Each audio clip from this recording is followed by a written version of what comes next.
为手拉盘装配视频。首先，我们拿取涡卷弹簧，把涡卷弹簧的安装口放在手拉盘的内衬的挂钩上，确认挂上为止。然后我们用手按住涡卷弹簧，把绑住涡卷弹簧的牵丝取出，然后慢慢松开手，使得涡卷弹簧平整的缠在我们的手拉盘内衬里。然后我们对涡卷弹簧插上相应的油，注意油量的多少控制好，不宜太多，也不宜过少。在固定轴上也插上油。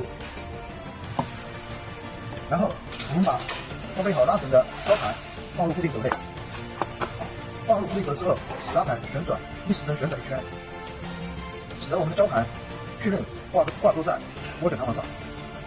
确认完毕之后，我们把压簧放入固定轴上，扭簧放入胶盘的细孔中，然后我们把启动爪放入相应的位置。放置完毕后，检查它启动爪是否灵活。然后我们把手拉盘的盖板穿过扭簧放置在固定轴上，然后我们用塑胶垫片跟银垫放在一起，放置在固定轴上。之后用 N8的螺母把它稍微固定一下，调下2圈到3圈就行。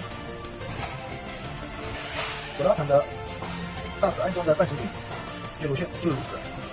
然后我们把手拉盘的盖板逆时针旋转半圈，使得盖板的出口下对准启动爪出口下。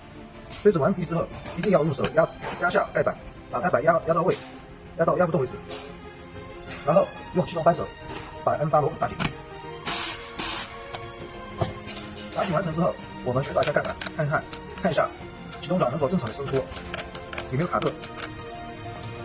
然后我们以胶盘的缺口点跟拉绳的出口点为准，把整个胶盘逆时针旋转4圈，1圈、2圈、3圈、4圈。